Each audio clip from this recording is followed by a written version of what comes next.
जय श्री कृष्ण मित्रों, हमारे चैनल में आपका स्वागत है।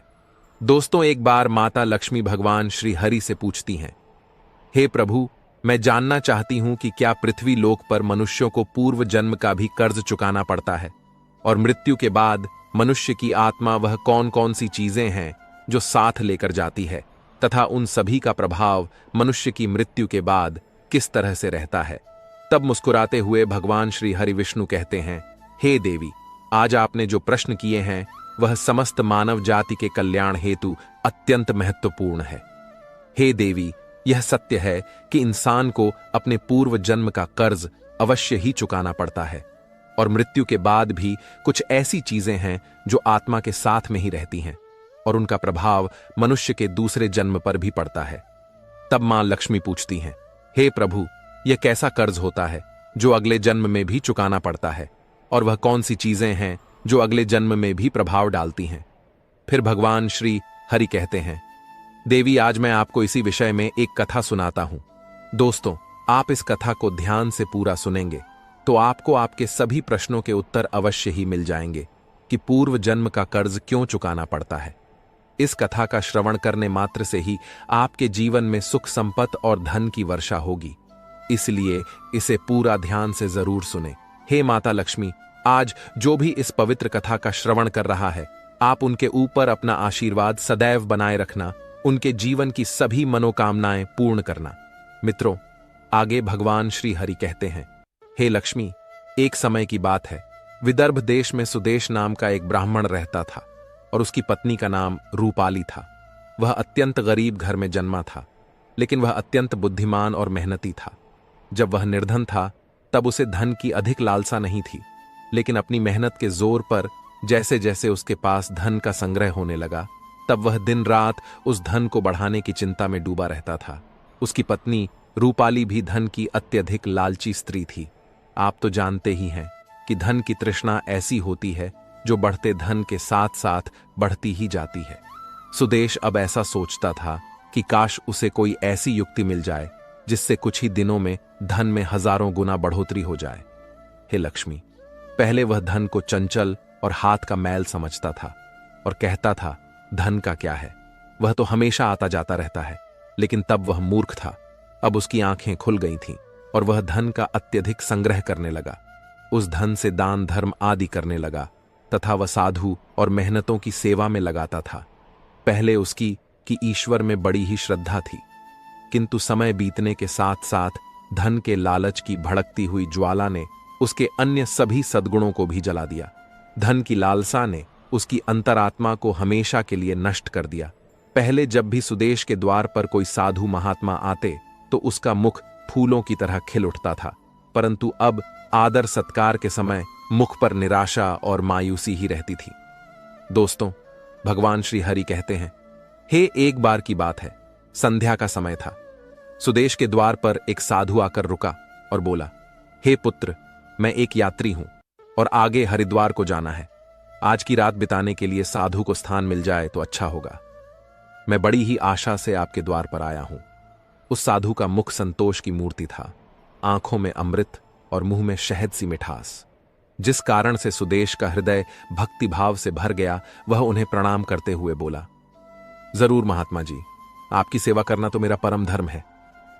तब वे साधु मुस्कुराते हुए कहते हैं, बेटा, आजकल के समय में तुम्हारे जैसे भक्ति भाव वाले पुरुष कहीं विरले ही मिलते हैं। इस संसार से धर्म का भाव ही जैसे उठ गया है। इस प्रकार से साधु के मुख से अपनी प्रशंसा सुनकर सुदेश का हृदय खिल उठा। उसको ऐसा प्रतीत हुआ मानो उसे स्वर्ग में ही स्थान मिल गया हो। उसके होठों पर शब्द आ ही गए थे, लेकिन उन्हें दबा दिया और उनसे कहा, महाराज, अगर हम आप जैसे संतों की सेवा नहीं करेंगे तो इस मानव जीवन का क्या लाभ। ऐसा कहते हुए सुदेश उन महात्मा को अपने घर के अंदर ले गया। जब उन्होंने घर में प्रवेश किया तब सुदेश ने उनके स्वागत सत्कार में कोई कमी नहीं छोड़ी। खाने के लिए स्वादिष्ट भोजन बनवाया, नाना प्रकार की मिठाई बनवाई। उसके बाद दाल और सब्जियों में इतना घी डाला जैसे नदी की धारा में जल बहता है। भले ही सुदेश उन महात्मा को इतने पौष्टिक आहार देने के पक्ष में नहीं था, लेकिन महात्मा की बातों में कुछ ऐसी शक्तियां थीं कि उसके वर्षों पुराने विचार चंद पलों में बदल गए, जैसे सूखी धरती पर एक दिन की बारिश से हरियाली छा जाती है। इस भक्तिभाव से महात्मा का दिल खुश हो गया। रात भर बातें होती रहीं, ज्ञान और भक्ति की चर्चाएं चलती रहीं। अंत में सुदेश ने पूछा कि महात्मा जी, आप साधु कैसे बने? साधु ने हंसकर उत्तर दिया, बेटा, बुढ़ापा आ गया है, अब क्या सारी उम्र गृहस्थी में ही फंसा रहूंगा? कुछ हरि भजन भी तो करना चाहिए। ईश्वर कृपा से बहुत धन कमाया है। मेरे 4 पुत्र हैं और एक कन्या भी है। अब सारी धन दौलत उन्हें बांट दी है और अब तीर्थ यात्रा को जा रहा हूं। फिर कुछ समय के पश्चात सुदेश ने साधु की तरफ देखा और पूछा, तो क्या आपने अपना सब कुछ बच्चों को दे दिया या अपने पास भी कुछ रखा है? तभी साधु ने उत्तर दिया, बेटा, मेरे हाथ में जो यह लाठी देख रहे हो, यह अंदर से खोखली है। इसमें मैंने 500 स्वर्ण मुद्राएं डाल रखी हैं। यात्रा में कभी कभी धन की आवश्यकता भी पड़ जाती है। यह कहते कहते साधु को नींद लग गई, लेकिन सुदेश की आंखें जाग रही थीं। ये सारी बातें उसकी पत्नी रूपाली ने भी सुनी ली थीं। अब रात्रि का पहला पहर बीत गया था। वह बार बार महात्मा की लाठी को देख रहा था और मन ही मन कुछ सोच रहा था। अब उसके अंदर लोभ लालच की माया का संचार हुआ, किंतु उसकी अंतरात्मा इस घृणित कार्य को करने से रोक रही थी। लेकिन वहीं मन की दुरात्मा स्वर्ण मुद्राएं पाने की जिद पर अड़ गई। कुछ समय तक इस संघर्ष में ही उसके मन का बुरा हाल हो चुका था कि तभी उसकी पत्नी उसके पास आकर बैठ जाती है और कहती है, स्वामी, आप किस गहरी चिंता में डूबे हैं? क्या आप भी वही कुटिल मंशा से सोच रहे हैं जो मैं सोच रही हूं? इस महात्मा ने तो अपनी खूब सेवा करवा ली है, अब इन्हें कुछ तो हर्जाना भरना पड़ेगा। तब सुदेश कहता है, रूपाली, मेरे मन में बड़ी ही दुविधा हो रही है। हमारा कर्तव्य है कि अतिथि की सेवा करें, किंतु अगर हम इनके धन को चुराते हैं तो पाप होगा। शायद हमें ऐसा नहीं करना चाहिए। तब उसकी पत्नी कहती है, अजी, आप कैसे फिजूल की बातें कर रहे हो? इस महात्मा की उम्र ढल चुकी है और क्या पता कब यह लुढ़क जाए। वैसे भी अब यह अनाथ हैं और अपना अंतिम समय बिताने हेतु हरिद्वार जा रहे हैं। आप अपने मन को मत रोको और इन स्वर्ण मुद्राओं को ले लो। मुझे लगता है ईश्वर भी यही चाहते हैं। इसी कारण से यह महात्मा यहां पधारे हैं और जो बात सबसे गुप्त रखनी चाहिए उसे ही आपको बता दी है। तब सुदेश कहता है, ठीक है दोस्तों। भगवान श्री हरि आगे कहते हैं, हे लक्ष्मी, अंततः लोभ ने धर्म को हरा दिया। सुदेश ने लाठी उठाई, पर उसके हाथ पैर कांप रहे थे। उसकी अंतरात्मा ने एक बार फिर से बड़बड़ाना शुरू किया, लेकिन लोभ के दृढ़ हाथों ने उसे दबा दिया। तभी सुदेश और रूपाली ने लाठी खोली और उसमें से स्वर्ण मोहरों को निकाल लिया और उनकी जगह सामान्य लोहे के सिक्के भर दिए। अगले दिन प्रातः सुबह महात्मा सुदेश और उसकी पत्नी की विनम्रतापूर्वक आज्ञा लेकर स्नान आदि करके अपनी अगली यात्रा के लिए तैयार हो गए। किंतु अभी भी सुदेश का दिल धड़क रहा था। उसे डर था कि कहीं साधु को शक ना हो जाए। इस ख्याल से उसका चेहरा पीला पड़ता जा रहा था, लेकिन महात्मा को इस बात की कोई खबर ही नहीं थी। वह तो हंसते हुए बातें कर रहे थे और रात की मेहमान नवाजी के लिए बार बार धन्यवाद दे रहे थे। अपितु जाते समय सुदेश ने कहा, महात्मा जी, मेरे यहां संतान नहीं है। कृपया भगवान श्री कृष्ण से प्रार्थना करें कि उनके जैसी ही हमारे यहां संतान हो जाए। वैसे तो हम पापी हैं, हमारी प्रार्थनाओं का कोई असर नहीं हो सकता, किंतु आप तो महात्मा हैं, भगवान आपकी बात जरूर सुनेंगे। तभी मंद मुस्कान के साथ महात्मा ने उत्तर दिया, सुनेंगे या नहीं यह तो वही जाने, लेकिन मैं तुम्हें आशीर्वाद देता हूं कि भगवान श्री कृष्ण तुम्हें संतान दें। इतना कहकर वे महात्मा वहां से चले गए। अब जैसे सुदेश के सिर से एक बड़ा बोझ हट गया था। उसे ऐसा लगा जैसे महात्मा के जाने के साथ ही उसके दिल से एक पत्थर हट गया हो। किंतु वे दोनों पति पत्नी इस चोरी के फल से नहीं बच सकते थे। यह बात सुदेश का मन और मस्तिष्क भी अनुभव कर रहा था, परंतु वह इस चोरी के प्रकट होने से बहुत डरता था। चोरी का प्रकट होना प्रत्यक्ष था, किंतु उसका फल भविष्य के किसी पर्दे में चुपचाप छिपकर सही अवसर की प्रतीक्षा में था। मनुष्य वर्तमान समय के सामने भविष्य की परवाह नहीं करता है। वहीं दूसरी ओर जब वह महात्मा हरिद्वार पहुंचे तो उनका हृदय अत्यंत प्रसन्न हो गया। यहां साधु संतों को देखकर ऐसी प्रसन्नता हुई मानो उन्हें सभी देवताओं के साक्षात दर्शन हो गए हों। उनका मन ईश्वर भक्ति में लीन हो गया। फिर अगले दिन उन्होंने उस मंदिर के मुख्य रसोइये को बुलाकर कहा, मैं यहां दर हेतु आने वाले सभी यात्रियों के लिए अन्न दान करना चाहता हूं। यही एक इच्छा मेरी बाकी है। कृपया आप हमें बताएं कि सभी लोगों के भोजन, निवास और वस्त्र दान के लिए कितना खर्च हो सकता है। तभी उस व्यक्ति ने कुछ हिसाब करते हुए बताया कि महाराज, अन्नदान, निवास और वस्त्र दान और अन्य सभी प्रकार के कार्यों के लिए कुल 400 स्वर्ण मुद्राएं लग सकती हैं तथा 10 से 20 कम अधिक लग सकती हैं। क्या आपके पास इतना ज्यादा और पर्याप्त धन है? ठीक है, मैं इसका प्रबंध करता हूं, महात्मा ने कहा। आप बस कल के सभी कार्यक्रमों का आयोजन करो, कहकर वे गंगा स्नान के लिए चले गए। फिर अगले दिन उनके कहे अनुसार उस रसोइये ने पूरा आयोजन किया। हरिद्वार के परिसर में बड़ी ही धूमधाम और खुशी के साथ अन्नदान, वस्त्र दान, भजन आदि कार्यों को संपन्न किया। वहां मौजूद सभी लोग देखकर खुशी से कहने लगे, महात्मा स्वयं गरीब होकर कितने उदार हैं, और जिनके पास धन की कोई कमी नहीं होती वे व्यर्थ के दिखावे में लुटा देते हैं, परंतु धर्म की राह पर एक कौड़ी भी खर्च नहीं करते। यह एक नेक दिल मनुष्य है जिसने अपना धर्म समझा और धर्म के सामने धन का मोह नहीं देखा। अपनी प्रशंसा सुनकर महात्मा की खुशी का कोई ठिकाना ना रहा। उनका हृदय आनंद से प्रसन्न हो रहा था, किंतु दूसरी ओर उसका भाग्य रो रहा था। जब संध्या हुई, महात्मा ने अपने कमरे का दरवाजा बंद किया और लाठी को खोलकर देखा तो लाठी के अंदर लोहे के सिक्कों को देखकर उसका हृदय कांप गया। उसे ऐसा प्रतीत हुआ मानो वह कोई भयानक स्वप्न देख रहा हो। उसे अपनी आंखों पर यकीन नहीं हो रहा था। वह चाहता था कि यह स्वप्न जल्द से जल्द टूट जाए, पर यह कोई ऐसा स्वप्न नहीं था जिससे नींद खुल जाए। उसने बार बार अपनी आंख मलमल कर देखा, पर सिक्के वहीं थे, लोहे के। अब उस महात्मा को थोड़ी ही देर में रसोइये को हिसाब करके उनका धन लौटाना था। उसने सोचा, अब क्या होगा। अपमान की छवि उसकी आंखों के सामने खींच गई। वह कहने लगा, हे प्रभु, आप मुझे क्षमा करें। महात्मा कांपते हुए खड़े हो गए। उन्हें अपमान का ख्याल अपमान से भी ज्यादा डरावना लग रहा था। अब उनमें इसे सहन करने की शक्ति नहीं थी। वे कुछ देर तक सोते रहे और उन्होंने अचानक से दरवाजा बंद कर लिया और साथ ही उम्मीदों के द्वार भी बंद हो गए। महात्मा ने चारपाई की रस्सियों को निकाला और उन्हें छत से लटका दिया। अब मौत दरवाजे पर खड़ी थी कि तभी महात्मा की अंतरात्मा ने उपदेश दिया।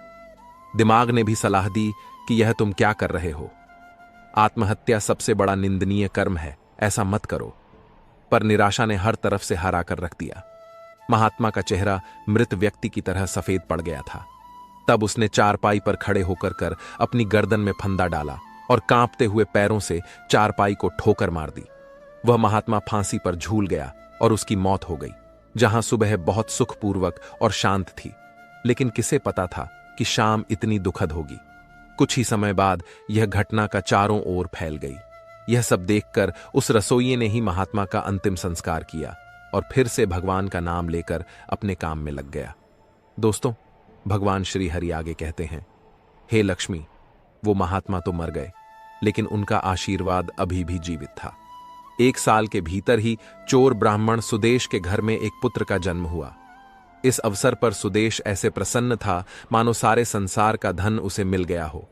अब तो अंधेरे घर में प्रकाश छा गया था। उसके पैर धरती पर ना पड़ते थे। उसने बालक का नामकरण संस्कार बड़ी ही धूमधाम से किया। इस उत्सव के अवसर पर एक नगर भोज दिया गया। उस दिन सुदेश ने अपनी सारी जिंदगी की कंजूसी निकाल दी और धन को पानी की तरह बहाया और बालक का नाम आत्मे रखा गया। आत्मे बहुत ही सुशील और भगवान का उपासक बालक था।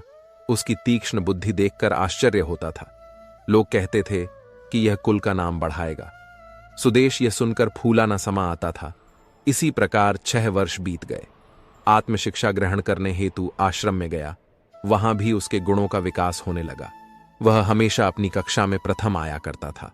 सुदेश यह देखकर ईश्वर को धन्यवाद करता था, लेकिन कभी कभी जब उसे उस महात्मा के साथ अपने दुर्व्यवहार की याद आती तो उसके दिल में चुभन होती और उसकी आत्मा पर एक अनजाना सा डर छा जाता था।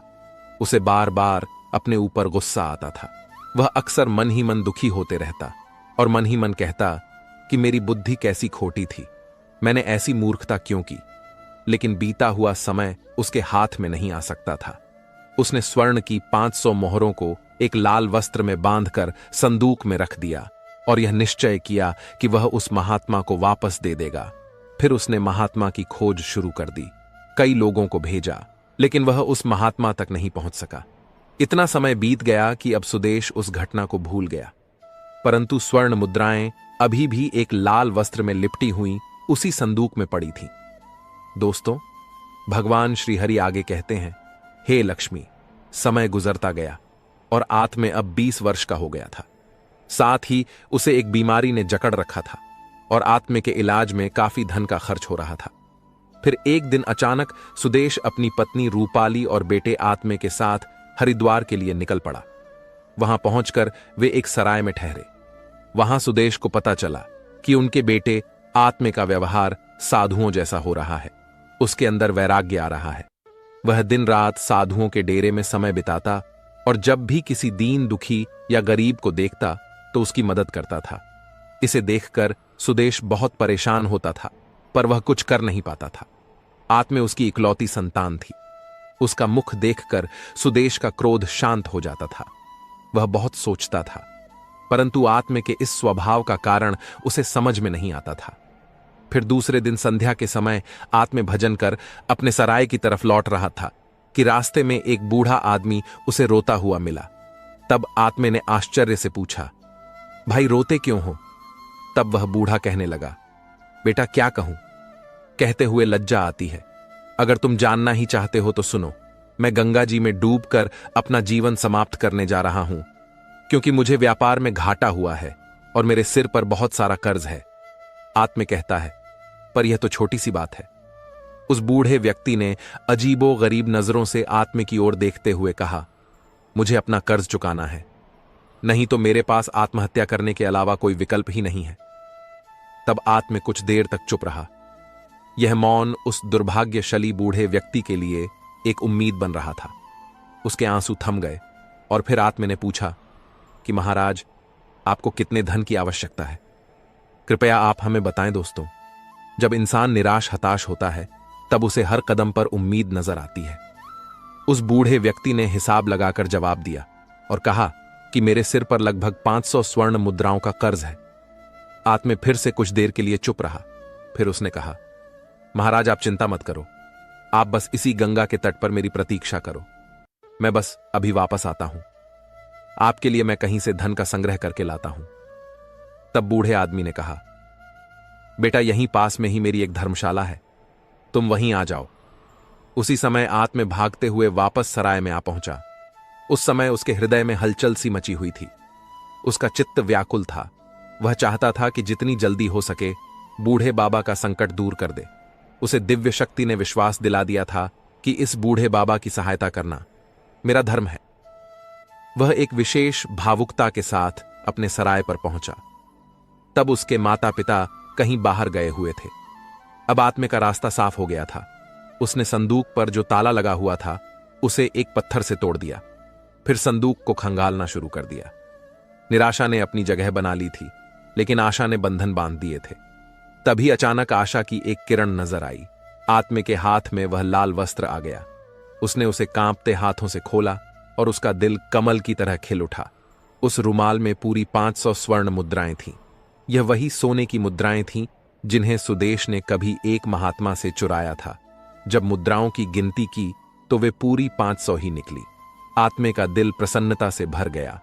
उसने वह मुद्राएं अपनी जेब में डाली और वस्त्र को वापस संदूक में रख दिया और अति उत्साह के साथ उसी बूढ़े बाबा के पास जा पहुंचा और उन्हें वह मुद्राएं दे दीं। दोस्तों, अक्सर आपने लोगों को कहते हुए सुना होगा कि भगवान हमारा साथ नहीं दे रहा, लेकिन क्या आप जानते हैं कि ऐसा क्यों होता है? भगवान साथ क्यों नहीं देते हैं? जबकि कई लोगों को आपने यह भी कहते सुना होगा कि ईश्वर मेरे साथ हैं। दोस्तों, भगवान सिर्फ उन्हीं की मदद करते हैं जिनके कर्म अच्छे होते हैं, जिनके कर्म का उद्देश्य अच्छा होता है और जो दूसरों को सुख पहुंचाने के लिए काम करते हैं। दोस्तों, धन्ना जी का जन्म एक सामान्य किसान परिवार में हुआ था। इनके पिताजी खेती करते थे और गायों का पालन किया करते थे। एक दिन धन्ना जी के परिवार के कुलगुरु, जिनका नाम था पंडित त्रिलोचन। वे तीर्थ यात्रा करके लौटे थे और कुछ दिनों के लिए धन्ना जी के घर पर रुक गए। पंडित त्रिलोचन जी शालिग्राम भगवान की सेवा किया करते थे। वो बड़े भाव से भगवान शालिग्राम की सेवा करते थे। उनको पुष्प चढ़ाते, उन्हें भोग लगाते और भगवान को भोग लगाने के बाद ही वह भोजन ग्रहण करते थे। बालक धन्ना पंडित जी को यह सब करते हुए देखता था। उसे भगवान की सेवा बड़ी अच्छी लगती थी।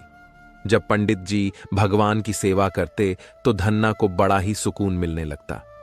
कुछ दिनों के बाद जब पंडित जी जाने लगे तब बालक धन्ना पंडित जी से शालिग्राम भगवान के लिए जिद करने लगा।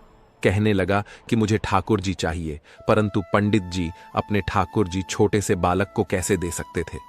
धन्ना जी को उनके माता पिता ने बहुत समझाया, परंतु धन्ना जी नहीं माने। अंत में लोगों ने पंडित जी से कहा कि यह तो बालक है, इसे शालिग्राम जैसा कुछ और देकर के बहला फुसला दो। अगले दिन पंडित जी नदी में स्नान करने गए। वहां से वह एक गोल मटोल थोड़ा बड़ा सा काले रंग का पत्थर ले आए। वह धन्ना जी के पास आकर बोले, मैं तुम्हें अपने ठाकुर जी को दे दूंगा, लेकिन मेरे पास दो ठाकुर जी हैं, बड़े ठाकुर जी और छोटे ठाकुर जी। तुम्हें कौन से ठाकुर जी चाहिए? धन्ना जी ने झट से जवाब दिया, मुझे तो बड़े ठाकुर जी चाहिए।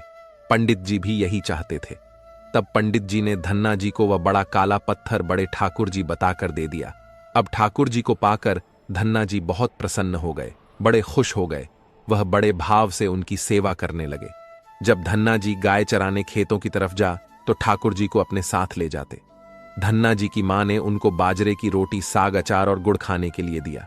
अब धन्ना जी ने भी निश्चय किया कि वह भी पंडित जी की तरह ही ठाकुर जी को जब तक भोग नहीं लगाएंगे और जब तक ठाकुर जी को खिला नहीं लेंगे तब तक वह खुद भी भोजन नहीं करेंगे। धन्ना जी जब खेत में पहुंचे तो प्रेम से ठाकुर जी को पुकार कर कहने लगे कि ठाकुर जी, जब तक आप भोग नहीं खाएंगे तब तक मैं भी भोजन नहीं करूंगा। धन्ना जी ने निश्चय किया कि जब तक ठाकुर जी प्रकट होकर भोग नहीं लगाते वह भी भोजन का एक टुकड़ा भी ग्रहण नहीं करेंगे। जब ठाकुर जी ने भोग नहीं लगाया तो धन्ना जी ने शाम को वह रोटी गाय को खिला दी। 3 दिन तक ऐसा ही चलता रहा। ना ठाकुर जी भोग लगाते और ना धन्ना जी भोजन करते। चौथे दिन की बात है, धन्ना जी की माता फिर से रोटी लेकर आई। अब धन्ना जी खेतों में जाकर जोर जोर से होने लगे और ठाकुर जी से गुहार लगाने लगे। वो बोले, आप तो बड़े ठाकुर जी हैं, आपको तो लोग रोज 56 प्रकार का भोजन खिलाते होंगे, परंतु मैं तो बालक हूं, 3 दिन से भूखा हूं और परेशान हूं। क्या आपको मुझ पर दया भी नहीं आती? मुझ पर दया करके ही थोड़ा सा भोग लगा लो, जिससे मैं भी कुछ खा सकूं, क्योंकि पंडित जी ने कहा था कि आपको खिलाए बिना मैं कुछ नहीं खा सकता। इसीलिए पहले आप खा लो, इसके बाद ही मैं खाऊंगा। धन्ना जी के भोलेपन से की गई प्रार्थना को सुनकर भगवान श्री कृष्ण साक्षात प्रकट हो गए। अपने ठाकुर जी को देखकर धन्ना जी बहुत प्रसन्न हो गए। उन्होंने ठाकुर जी को मां की दी हुई बाजरे की रोटी, साग और गुड़ खाने को दे दिया। ठाकुर जी बड़े चाव से रोटी खाने लगे। 4 रोटी में से 2 रोटी ठाकुर जी ने खा ली। अब ठाकुर जी तीसरी रोटी खाने लगे। तब धन्ना जी ने उनका हाथ पकड़ लिया और कहा, सारी रोटियां आप ही खा जाएंगे। क्या मुझे भी तो भूख लगी है? तो मैं कैसे खाऊंगा? मैं तो 4 दिनों से भूखा हूं, मैंने कुछ भी नहीं खाया है। 2 रोटी आपने खा ली, अब 2 रोटी मेरे लिए छोड़ दो। इसके बाद ठाकुर जी मुस्कुराने लगे और बची हुई 2 रोटियां धन्ना जी ने खाई जो ठाकुर जी ने छोड़ी थी। अब तो उनका यह रोज का नियम बन गया था। धन्ना जी जब भी गाय चराने जाते तो भोजन खेत में जाकर ठाकुर जी के साथ ही करते थे। एक दिन ठाकुर जी ने नन्ना जी से कहा कि तुम रोज मुझे रोटी खिलाते हो, मैं मुफ्त में रोटी नहीं खाना चाहता था, मैं तुम्हारा कोई काम कर दिया करूंगा। धन्ना जी ने कहा, मैं तो बालक हूं, केवल गाय ही चरा हूं, मैं आपको क्या काम बता सकता हूं। तब ठाकुर जी ने कहा कि मैं तुम्हारी गाय ही चरा दिया करूंगा। उस दिन के बाद से ठाकुर जी धन्ना जी की गाय चराने लगे। एक दिन धन्ना जी ने ठाकुर जी से पूछा, आप मुझे अपने हृदय से क्यों नहीं लगा? तब ठाकुर जी ने कहा, मैं तुम्हें प्रत्यक्ष हो गया हूं, लेकिन पूरी तरह से मैं तब मिलता हूं जब कोई सद्गुरु जीव को अपना लेता है। अभी तुमने अपने किसी गुरु की शरणागति ग्रहण नहीं की है, इसीलिए मैं तुम्हें अपने हृदय से नहीं लगा सकता। तब धन्ना जी बोले, मैं तो जानता नहीं कि गुरु किसे कहते हैं, फिर मैं अपना गुरु कैसे बनाऊं? ठाकुर जी बोले, काशी में जगत गुरु श्री रामानंदाचार्य मेरे ही स्वरूप में विराजमान है। तुम जाकर उनकी शरण ग्रहण करो। ठाकुर जी के कहने के अनुसार धन्ना जी ने काशी जाकर रामानंदाचार्य जी की शरणागति कर ली। उस समय धन्ना जी की आयु लगभग 151 साल के आसपास थी। श्री रामानंदाचार्य जी ने धन्ना जी को अपने शिष्य के रूप में स्वीकार कर लिया और उन्हें आदेश दिया कि अब तुम अपने घर चले जाओ। धन्ना जी बोले, गुरुजी, अब मैं घर नहीं जाना चाहता। आप मुझे घर जाने का आदेश क्यों दे रहे हैं? गुरुजी बोले, अगर तुम यहां रहकर भजन करोगे तो केवल तुम्हारा ही कल्याण होगा, लेकिन अगर तुम अपने घर जाकर खेती किसानी करते हुए, अपने माता पिता की सेवा करते हुए भजन करोगे तो तुम्हारे साथ कई जीवों का उद्धार हो जाएगा। गुरुजी की आज्ञा के अनुसार धन्ना जी घर लौट आए। इसके बाद जैसे ही धन्ना जी घर पहुंचे, ठाकुर जी ने उन्हें अपने हृदय से लगा लिया। इसके बाद धन्ना जी खूब संतों की सेवा करने लगे। जब भी उनके गांव में कोई साधु संत आता, धन्ना जी उन्हें अपने घर में ले आते और बड़े प्रेम से उनकी सेवा करते, उन्हें भोजन खिलाते। संतों की सेवा करने के कारण अब उनके घर दूर दूर से साधु संत आने लगे। धन्ना जी सभी का बड़े प्रेम से सत्कार करते और उन सभी को भोजन खिलाते।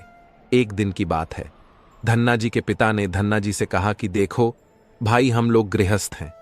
यदि महीने में एक आध बार कोई साधु आ जाए तो हम उसकी सेवा भी कर दें और उन्हें भोजन भी करवा दें, लेकिन तुम्हारी इन साधुओं से ऐसी दोस्ती हो गई है कि हर दूसरे दिन कोई ना कोई साधु चला आता है और अपने साथ एक दो और को भी ले आता है। यह ठीक नहीं है। हम अपनी खेती बाड़ी का काम करें या इन साधुओं की सेवा करें।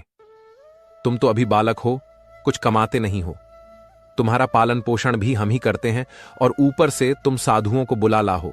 इस प्रकार इन निठल्ले साधुओं की सेवा करना ठीक नहीं है। इसलिए एक बात कान खोलकर सुन लो।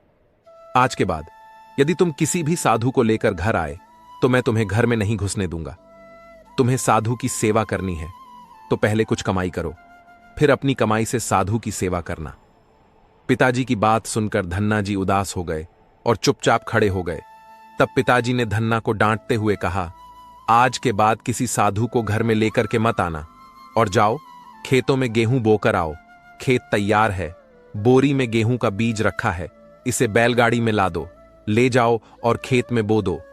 धन्ना जी ने बैलगाड़ी में गेहूं रखे और खेत में बोने के लिए चल दिए। धन्ना जी थोड़ी ही दूर चले थे कि उन्हें मार्ग में कुछ साधुओं की टोली आती दिखाई दी। धन्ना जी ने बैलगाड़ी से उतरकर उन साधुओं को साष्टांग प्रणाम किया। संतों ने धन्ना जी को आशीर्वाद दिया और पूछ, बेटा, इस गांव में धन्ना जी का कौन सा घर है? सुना है वह जगत गुरु रामानंदाचार्य के शिष्य हैं और बहुत छोटी सी उम्र में उन्होंने भगवान के दर्शन प्राप्त कर लिए हैं। हम भी उनके दर्शन करना चाहते हैं। यह सुनकर धन्ना जी संकोच में पड़ गए और वह हाथ जोड़कर बड़ी विनम्रता से बोले, महाराज, मुझे ही लोग धन्ना भगत कहते हैं। संत बोले, भगवान ने बड़ी कृपा की, हम जिनसे मिलने आए थे वह यहीं मिल गए। निश्चित ही आप ऐसे ही भक्त हैं जैसा आपके विषय में सुना था। कितनी विनम्रता है। आप में चलिए, आपके घर चलते हैं, वहीं बैठकर आपसे चर्चा करेंगे और ढेर सारी बातें करेंगे। धन्ना जी ने सोचा, अभी पिताजी ने साधुओं को घर लाने से माना किया है। यदि मैं खेतों में बीज बोने के बजाय इन साधु संतों को घर ले गया तो पिताजी आसमान सर पर उठा लेंगे और इन साधुओं को भी भगा देंगे। तब धन्ना जी कुछ विचार करके बोले, महाराज, अभी घर में कोई नहीं है, मैं भी खेतों की तरफ जा रहा हूं, आप भी मेरे साथ वहीं चलिए।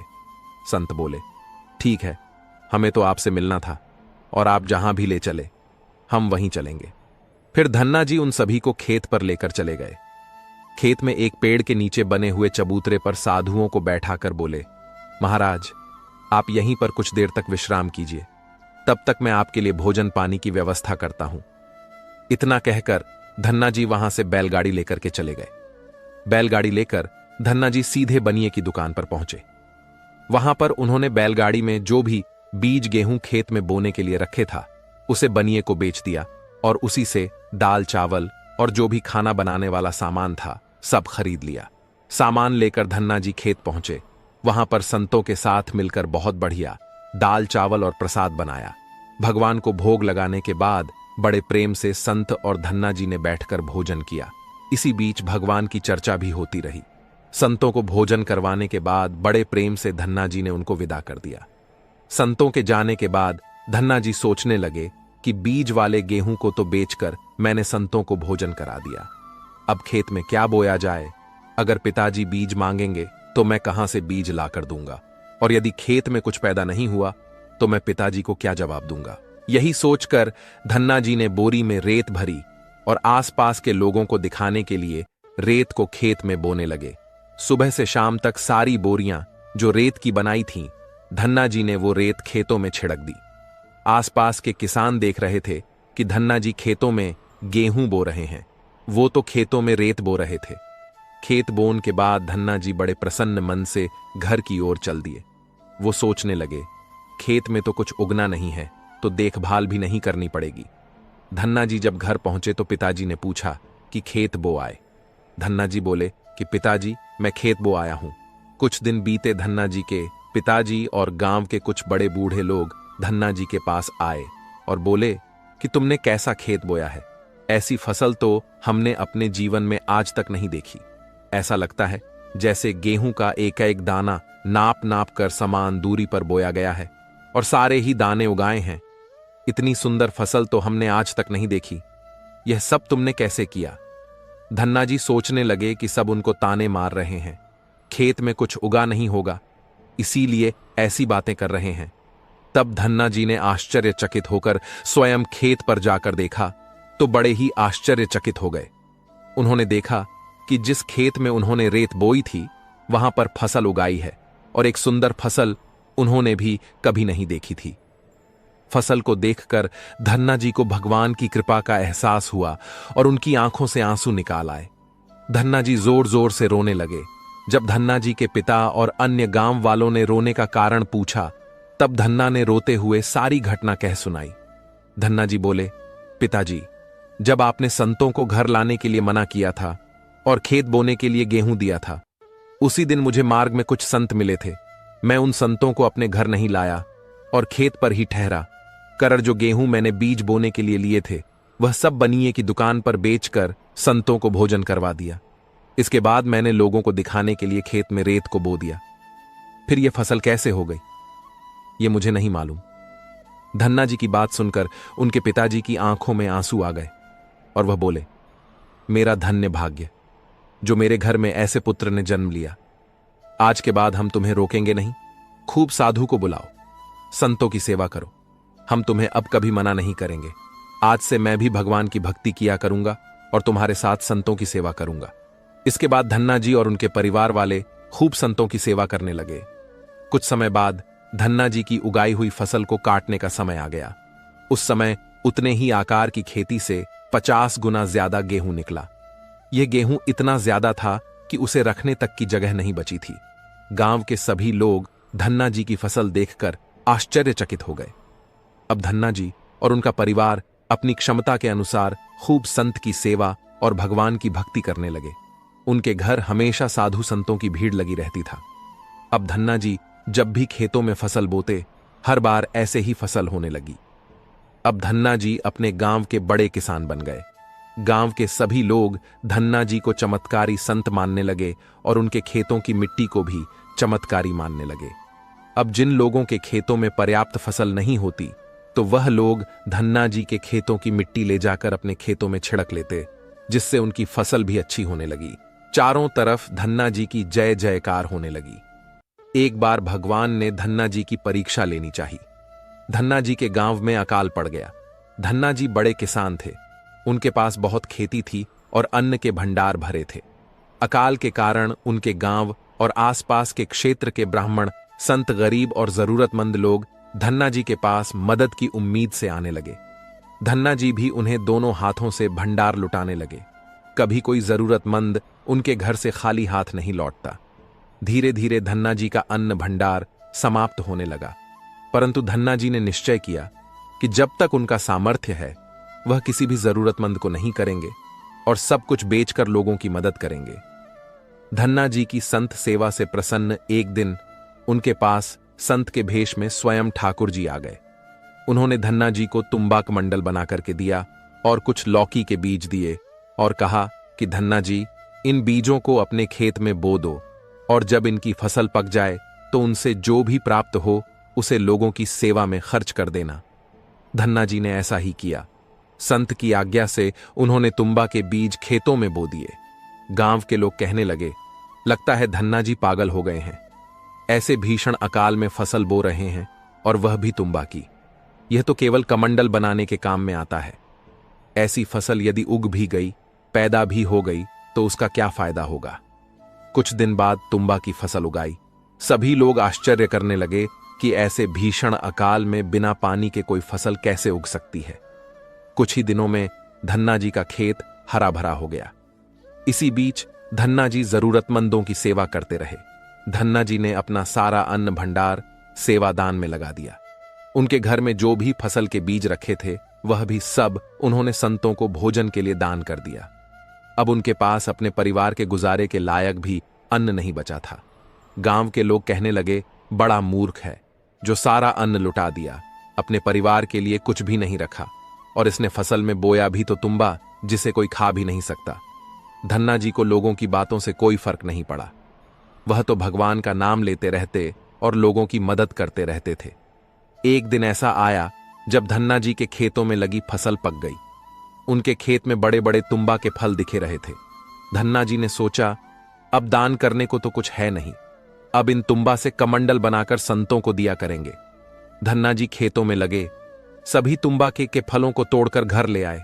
घर आकर जैसे ही उन्होंने एक तुम्बा को कमंडल बनाने के लिए काटा, उन्होंने देखा कि तुम्बा हीरे मोती, जवाहरात और कीमती रत्नों से भरा हुआ था। तुम्बा को कीमती रत्नों से भरा हुआ देखकर वह आश्चर्यचकित रह गए। उनके पास तो तुम्बा की पूरी फसल थी। उन्होंने देखा सभी तुम्बा फलों में ऐसे ही कीमती रत्न भरे हुए थे।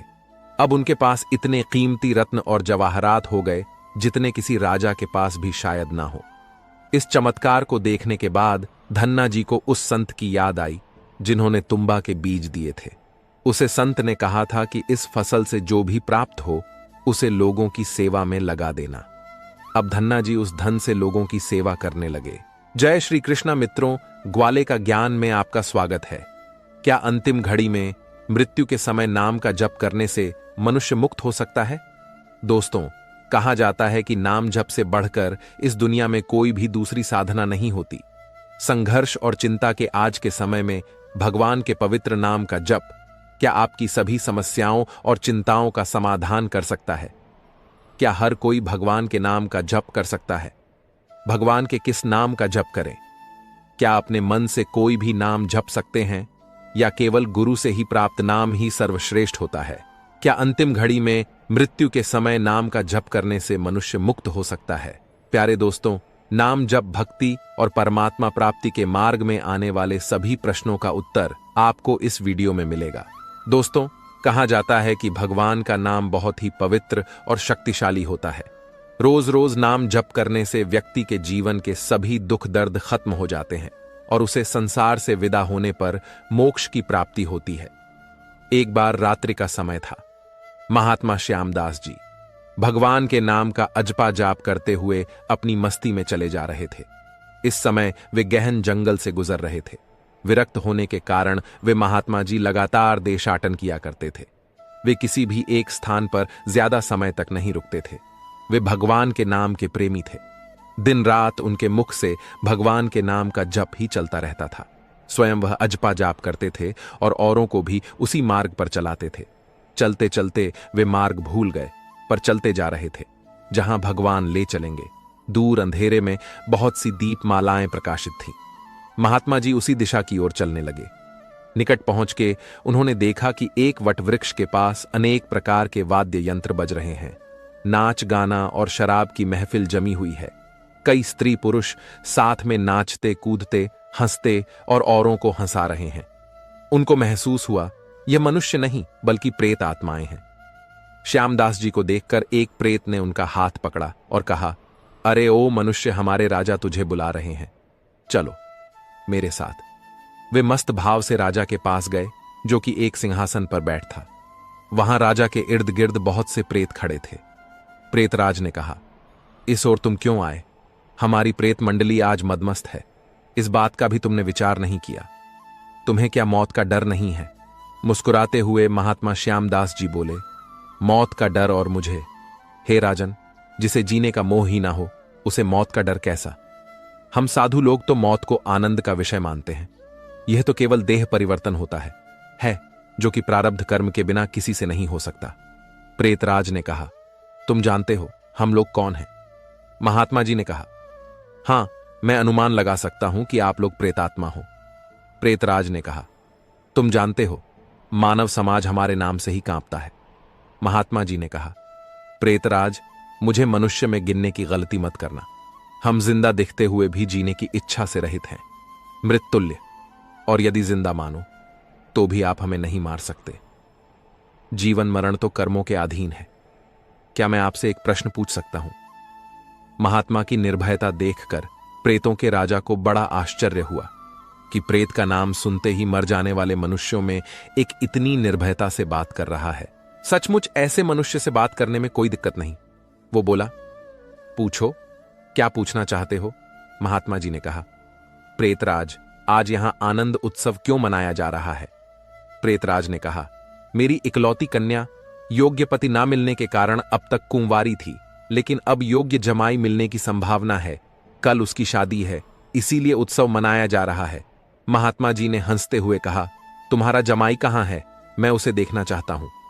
प्रेतराज ने कहा, जीवन के मोह को त्यागने वाले हे महात्मा, अभी तक वह हमारे इस प्रेत योनिकों को प्राप्त नहीं हुआ। वो इस जंगल के किनारे बसे गांव के एक धनवान का पुत्र है। महादुराचारी होने के कारण वह एक भयानक रोग से पीड़ित है और कल संध्या से पहले ही उसकी मृत्यु हो जाएगी और फिर उसकी शादी मेरी कन्या से होगी।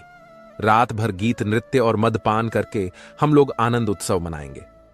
भगवान के नाम का जप करते हुए महात्मा जी वहां से विदा हुए और जंगल के किनारे बसे गांव में जा पहुंचे।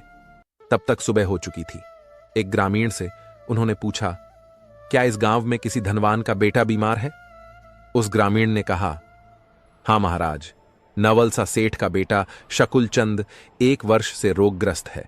बहुत उपचार किए जाने पर भी वह ठीक नहीं हुआ। महात्मा जी ने उस ग्रामीण का धन्यवाद किया और पूछते हुए उस धनवान के घर जा पहुंचे। वहां शकुल चंद की हालत गंभीर थी। वह अंतिम घड़ियां गिन रहा था, लेकिन फिर भी महात्मा जी को देखकर माता पिता को आशा की किरण दिखी। उन्होंने महात्मा जी का स्वागत किया। सेठ के बेटे के पलंग के निकट आकर महात्मा जी प्रभु नाम का जाप करने लगे। दोपहर होते होते लोगों का आना जाना बढ़ने लगा। महात्मा जी ने पूछा, क्यों शकुल चंद, अब कैसी तबीयत है? उसने आंखें खोलते ही अपने सामने एक प्रतापी संत को देखा तो रो पड़ा। बोला, महाराज, क्या आप मेरा अंत सुधारने के लिए पधारे हो? मैंने अपने जीवन में बहुत पाप किए हैं। भगवान के दरबार में मैं क्या मुंह दिखाऊंगा? फिर भी आप जैसे संत के मुझे दर्शन हुए, यह मेरे लिए शुभ संकेत है। इतना कहते ही उसकी सांस फूलने लगी। वो खांसने लगा। महात्मा जी ने कहा, बेटा निराश ना हो। भगवान का नाम तो पतित पावन है। तेरी यह अंतिम घड़ी है। अब काल से तुझे डरने की कोई जरूरत नहीं है। खूब शांति से अपनी तमाम चित्त वृत्तियों के वेग को रोककर भगवान के नाम के जप में अपने मन को लगाओ। अजपा जाप में लग जाओ, क्योंकि भगवान का नाम ब्रह्म हत्या आदि महापापों का नाश करने में समर्थ है। महात्मा जी ने शकुल चंद के कान में भगवान के नाम का उच्चारण किया। दिन ढलते ही शकुल चंद की बीमारी बढ़ने लगी। वैद्य हकीम बुलाए गए, भस्म आदि कीमती औषधियां दी गई, किंतु अंतिम समय आ गया। यह जानकर महात्मा जी ने थोड़ा नीचे झुककर उसके कान में फिर से भगवान का नाम लेने की याद दिलाई। भगवान के नाम का उच्चारण करते ही शकुल चंद के प्राण पखेरु उड़ गए। लोगों ने रोना धोना शुरू कर दिया। शमशान यात्रा की तैयारियां होने लगी। मौका पाकर के महात्मा जी वहां से चल दिए। नदी के तट पर आकर स्नान ध्यान करके नाम का स्मरण करते हुए वह वहां से रवाना हुए। शाम ढल चुकी थी। वे मध्य रात्रि के समय जंगल में फिर से उसी वट वृक्ष के नीचे जा पहुंचे जहां पर प्रेत समाज उपस्थित था। प्रेतराज सिंहासन पर हताश होकर बैठा था। आज गीत नृत्य हास कुछ नहीं था। चारों ओर करुण कंदन हो रहा था। सभी प्रेत रो रहे थे। महात्मा जी ने पूछा, प्रेतराज, कल तो यहां बड़ा आनंद उत्सव हो रहा था, लेकिन आज शोक समुद्र लहरा रहा है। क्या कुछ अहित हो गया? प्रेतराज ने कहा, हां भाई, इसीलिए हम सब रो रहे हैं। हमारा तो सत्यानाश हो गया है। मेरी बेटी की आज शादी होने वाली थी, अब वो कुंवारी ही रहेगी। महात्मा जी ने पूछा, प्रेतराज, तुम्हारा जमाई तो आज मर गया है। फिर तुम्हारी बेटी कुंवारी क्यों रही? प्रेतराज ने चिढ़क के कहा, यह सब तेरे बाप से हुआ है। मैं ही मूर्ख था जो मैंने कल तुझे सब कुछ बता दिया। तूने तो हमारा सत्यानाश कर दिया। महात्मा जी ने नम्र भाव से कहा, हे प्रेतराज, मैंने आपका अहित किया, यह मुझे समझ में नहीं आया। क्षमा करें, मुझे मेरी भूल बताओगे तो मैं दोबारा ऐसा नहीं करूंगा। प्रेतराज ने जलते हृदय से कहा, यहां से जाकर तूने उस मरने वाले शकुल चंद को नाम स्मरण का मार्ग बताया और अंत समय भी उसे भगवान का नाम कहलवान हो गया, और मेरी बेटी कुंवारी ही रह गई। महात्मा जी ने कहा, क्या सिर्फ एक बार नाम, जब से वह प्रेत योनि से छूट गया? क्या आप सच कह रहे हो? प्रेतराज ने कहा, हां भाई, जो मनुष्य भगवान के नाम का जप करता है वह नाम जप के प्रताप से हमारी प्रेत योनि को कभी प्राप्त नहीं होता। और यह सच है कि भगवान के नाम जप में नर उद्धारण शक्ति होती है। भगवान के नाम जप का यह प्रताप सुनकर महात्मा जी प्रेम के आंसू बहाते हुए वहीं पर भाव समाधि में लीन हो गए, और उनकी आंखें तब खुली जब वहां पर प्रेत समाज उपस्थित नहीं था। सूर्य की सुनहरी किरणें वट वृक्ष को शोभा मान कर रही थीं। महात्मा जी के वट वृक्ष के नीचे नाम जप करने से उन सभी प्रेत आत्माओं को मुक्ति मिल चुकी थी। महात्मा जी वहां से उठे और भगवान का स्मरण करते हुए अपने रास्ते पर चल दिए। कहते हैं कि नाम जप करने वाले व्यक्ति को उसके अभिमान, लालच, वासना, क्रोध और द्वेष जैसी भावनाओं का भी अंत हो जाता है। प्यारे सज्जनों, नाम जप से बढ़कर कोई साधना नहीं है। तुम जो चाहो सो करो, पर नाम लेते रहो, इसमें जरा सी भी भूल ना हो। मेरा सबसे यही पुकार पुकार के कहना है कि नाम जपते रहो। भवसागर से पार उतरने का सबसे श्रेष्ठ साधन है ध्यान, और ध्यान का आधार है नाम जप। नाम जप चलता फिरता परमात्मा है। ध्यान तो दिन में 2 घंटे ही करना होता, और शेष समय में नाम जप ही सुलभ और श्रेष्ठ है। नाम जप की महिमा अतुलनीय है। नाम जप ईश्वरी शक्ति का आहार है। जैसे हम अतिथि को प्रसन्न करने के लिए स्वादिष्ट पकवान परोस हैं, वैसे ही ईश्वर को रिझाने के लिए एकाग्र चित्त और श्रद्धा भाव से लय ताल युक्त किया हुआ नाम जप बहुत ही श्रेष्ठ आध्यात्मिक भोजन है। प्यारे दोस्तों, नाम जप मोक्ष को प्रदान करने वाला है। प्यारे दोस्तों, बड़भागी हैं वह लोग जो किसी तत्वव्यक्ता संत की खोज कर लेते हैं, गुरु सेवा और गुरु मंत्र का धन इकट्ठा कर लेते हैं, जिसको सरकार व मौत का बाप भी छीन नहीं सकते। मेरी ईश्वर से यही प्रार्थना है कि आप सबको भी वही धन मिले। आपको कथा मिली या रास्ता मिला, हम तो यही चाहते हैं कि आपको दोनों मिले, जो कि कई पुण्य आत्माओं को मिला है। सभी संत महापुरुषों ने आत्म कल्याण के लिए सत्संग को ही सर्वोत्तम माना है।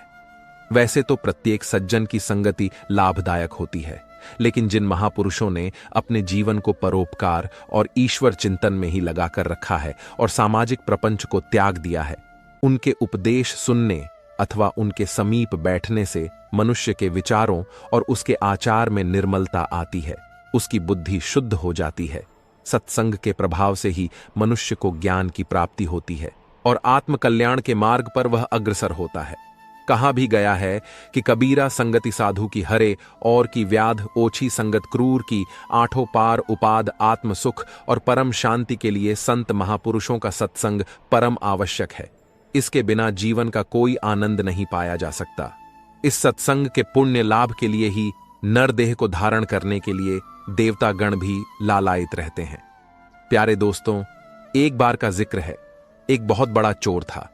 जब मरने लगा तो उसने अपने बेटे को बुलाकर नसीहत दी, अगर तुझे चोरी करना है तो किसी महात्मा के सत्संग में, गुरुद्वारा, धर्मशाला या धर्म स्थल पर कभी मत जाना, इनसे दूर ही रहना। और दूसरी बात, अगर कभी पकड़े जाओ तो कभी यह मत मानना कि तुमने चोरी की है, चाहे कितनी भी मार पड़े, लेकिन मानना नहीं कि तुमने चोरी की है। लड़के ने कहा, जी सत्य वचन, मैं ऐसा ही करूंगा। इसके बाद वह चोर मर गया और लड़का रोज रात को चोरी करने लगा। एक बार उस लड़के ने चोरी करने के लिए किसी के घर में ताले तोड़े। घर वाले जाग गए, उन्होंने शोर मचा दिया। आगे पहरेदार खड़े थे, उन्हें कहा, आने दो, बचकर कहां जाएगा, हम उसे जरूर पकड़ लेंगे। अब इधर घर वाले खड़े थे, उधर पहरेदार खड़े थे, चोर जाए तो किधर जाए। खैर, किसी तरह बचकर वह वहां से भाग निकला। रास्ते में गुरुद्वारा पड़ता था। उसे अपने पिता की सलाह याद थी कि गुरुद्वारे में नहीं जाना, लेकिन अब वह करे तो क्या करे। आखिर उसने सोचा कि मौका देखना चाहिए और वह गुरुद्वारे में चला गया। बाप का आज्ञाकारी बेटा था। उसने अपने कानों में अपनी दोनों उंगलियां डाली ताकि सत्संग के वचन उसके कानों में ना पड़े, क्योंकि उसके पिता ने उसे मना कर रखा था कि सत्संग में नहीं जाना। तो उसने अपने कानों में अपनी दोनों उंगलियां डाल ली कि जिससे सत्संग वो ना सुन पाए। प्यारे दोस्तों, जो हमारा मन होता है वो अड़ियल घोड़े की तरह होता है। इसे जिधर से मोड़ो उधर ही जाने लगता है। कानों को बंद कर लेने पर भी चोर के कानों में यह वचन पड़ गए कि देवी देवताओं की परछाई नहीं होती। वहां पर सत्संग चल रहा था और इसने अपने कान बंद कर रखे थे। फिर भी उसके कान में थोड़ी सी आवाज पड़ ही गई कि देवी देवताओं की परछाई नहीं होती। उसके मन ने कहा कि परछाई चाहे हो या ना हो, मुझे क्या। फिर मैंने यह वचन जानबूझकर तो नहीं सुने, अनजाने में ही सुन लिए। उसने अपने पिता को सफाई देते हुए मन ही मन कहा कि मैंने जानबूझकर यह वचन नहीं सुने, ऐसे ही सुन लिए। मैंने तो कान बंद रखे थे। अब इधर घर वाले उधर पहरेदार उसके पीछे लगे थे। किसी ने उनको बताया कि चोर इस गुरुद्वारे में गया है। गुरुद्वारे की जांच हुई तो वह चोर पकड़ा गया। प्यारे दोस्तों, उस चोर की पुलिस ने खूब पिटाई की, लेकिन वह नहीं माना कि उसने चोरी की है। आपको बता दें कि उस समय यह नियम था कि जब तक मुजरिम अपराध को स्वीकार ना करे तब तक उसे सजा नहीं दी जा सकती थी। आखिर उस चोर को राजा के सामने पेश किया गया। वहां भी उसे खूब मार पड़ी, लेकिन वह चोर था, वह मानने को तैयार ही नहीं था। उसने अपने पिता को वचन दे रखा था कि चाहे कितनी ही मार क्यों ना पड़े, वह नहीं मानेगा कि उसने चोरी की है। राजा को पता था कि जो चोर होते हैं वह देवी देवताओं की बहुत पूजा करते हैं, देवी की आराधना करते हैं। इसलिए पुलिस ने एक ठगनी को सहायता के लिए बुलाया। ठगनी को बुलाया गया, बात उसे बताई गई। उसने कहा, मैं उस चोर को मना लूंगी, उससे कहलवान चोरी की है उस ठग। नहीं ने एक देवी का स्वांग बनाया, 2 नकली बाहें लगाई, चारों हाथों में 4 मसाले जलाई और नकली शेर की सवारी की, क्योंकि वह पुलिस के साथ मिली थी। इसलिए जब वह आई तो हिदायत के मुताबिक जेल के दरवाजे कड़कड़ करके खुल गए। पहले से ही सब प्लान बनाया हुआ था। देवी जब आए जेल में तो सारे दरवाजे अपने आप खुल जाएं, और ऐसा ही हुआ। जब आदमी किसी मुसीबत में फंस जाता है तब वह अपने इष्ट को याद करता है। इसलिए चोर भी उस समय देवी जी की ही याद में बैठा था। अचानक से दरवाजा खुला और कमरे में एकाएक ही रोशनी हो गई।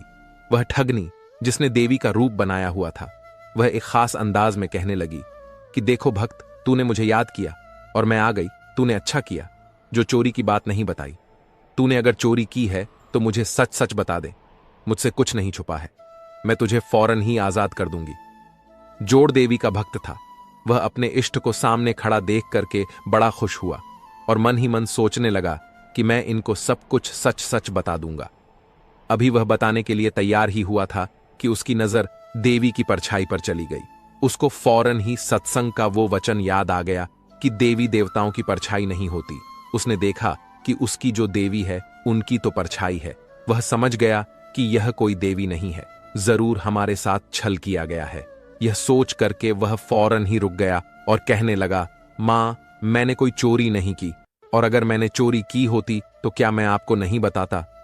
आप तो स्वयं सर्वव्यापी हैं, आप तो त्रिकालदर्शी हैं, आप सब जानती हैं।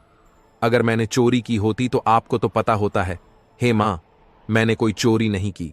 ठग के कहने पर जेल के बाहर बैठे पहरेदार चोर और ठग की वार्तालाप को नोट कर रहे थे। उनको और ठग को विश्वास हो गया कि चोरी इसने नहीं की। अगले ही दिन उन्होंने राजा से कह दिया कि महाराज, यह चोर नहीं है, और फिर राजा ने उसको आजाद कर दिया। जब चोर आजाद हुआ तो सोचने लगा कि जब सत्संग का एक वचन सुना तो जेल से छूट गया। अगर सारी उम्र सुन लूं तो पता नहीं मुझे क्या क्या मिल जाए। जब उसके मन में यह ख्याल आया तब वह रोज सत्संग में जाने लगा और चोरी जैसे काम भी उसने हमेशा हमेशा के लिए छोड़ दिए। उसने किसी संत महापुरुष की चरण शरण ले ली। इससे धीरे धीरे वह खुद भी एक संत महापुरुष बन गया। प्यारे दोस्तों, इसीलिए कहते हैं कि सत्संग के बराबर ना तो गंगा है, ना यमुना है, और ना ही कोई अन्य तीर्थ है। कलयुग में सत्संग ही सबसे बड़ा तीर्थ है। इसलिए सत्संग कीजिए, महापुरुषों का सत्संग कीजिए, वेद वेदांत का धर्म ग्रंथों का सबसे पहले अवलोकन कीजिए। पवित्र भगवत गीता का ईश्वर पर विश्वास उस बच्चे की तरह होना चाहिए जिसे पिता चाहे जैसे भी उछाले, लेकिन वह निश्चित होता है कि पिता उसे सुरक्षित पकड़ ही लेगा। इसी तरह जो लोग ईश्वर पर विश्वास करते हैं वह हर एक परिस्थिति में सकारात्मक रहते हुए अपना कर्म करते हैं और परिणाम ईश्वर पर छोड़ देते हैं। ईश्वर पर विश्वास करने वाले सुख दुख हर परिस्थिति में उनका स्मरण करते हैं और उसकी शक्ति पर उनका टूट विश्वास होता है। प्यारे दोस्तों, एक बार एक